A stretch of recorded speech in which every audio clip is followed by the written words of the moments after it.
Instead of punishment, threats, and blame, problem solving requires the child to think about what went on and talk about what might happen again if.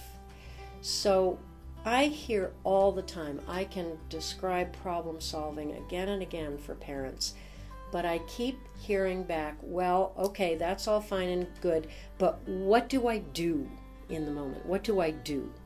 You see, we are so focused on doing that we don't understand the power of talking, the power of questions, the power of asking a child to think. Punishment is easy. It's easy to say, get to your room, go to timeout. You're not going to have that privilege. It's easy to do that. It's hard to spend the time and the energy to talk about the problem at hand. Problem solving is probably the most important lifelong skill we can teach our children. Problem solving helps the brain synapses light up and get active. Problem solving asks our children important questions about how they're going to do something, and it also creates an equal balance in the relationship, because there must be a balance between you, the parent, and your child. Normally, we don't think of it as balance. We think of, I have this power over my child, or maybe we end up doing so much for our children that our child has power over the parent. Neither is good. So what we want is connection, which requires balance. So in that balance, when my child does something unacceptable, I am going to say, that's not okay. I do not like that. I don't want you to do that again, right? That's what you would say to someone you're in relationship with. You don't say, get to your room. Basically, problem solving revolves around two basic questions. One is, what is it you or I want? And two, how are we going to make it work so we both get what we want? You want A, I want B. How do we make this work? Rather than, you want A, I want B, I'm going to fight you until I win, and B is what is going to happen. It's a very different paradigm. Many parents ask me, when can I start using problem solving? One of my favorite stories came from the first parenting group I ever ran almost 30 years ago. We were talking about how to depersonalize the problem so we're not blaming the child. So this mom came back to class and said, well, I have a story I'd like to share. Last week, my not quite 2-year-old, right? This is a little toddler. My not yet 2-year-old was sitting at the counter having lunch, and he spilled his milk. And she said he didn't just accidentally spill his milk. He knocked it over. And she said, you need to clean that up. And he said, no. And she said, you spilled it, you clean it up. You hear the blame. He said, no, you do it. Suddenly the class dropped into her head, and she thought, all right, the milk is spilled.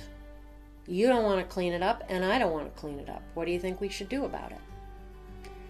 Expecting not much of anything, she was aghast when her little boy sat up straight. You could see the wheels turning in his head. He got all bright, and he said, I know. I'll go call Sophie, their dog, and Sophie can come in, and Sophie will lick up the milk, and then I'll get a paper towel and clean up whatever Sophie leaves. Big smile on his face. All she could do was say, okay. And so he went and got Sophie. Sophie came in, licked up the milk, he got a paper towel, very inefficiently cleaned up the slobber. Problem solved, right? He was engaged in the problem. All right, obviously problems get more complicated later on, but that's how early you can start using problem solving. So when it gets to be a more complicated problem, you're going to need a little more time to hear each other's point of view. You know, I didn't like it when you didn't come home at the time that you said you were going to come home. That did not work for me. I was worried, I was scared, I didn't get to sleep, whatever you might want to say about it. Let me hear your side of the story. And then you hear the side of the story, well, I couldn't get home because my friend was driving and I had to depend on him and I didn't want to keep harping on him, get me home, get me home. Okay, what do we do about it so next time this works? What could have happened differently? Well, I could have texted you. I could have told you that I wasn't going to be. That would have been great. Yeah, we could. So you work out what works for both of you, right? The one rule of problem solving is that nothing happens unless everyone agrees on it. Everyone who is involved in the problem must agree.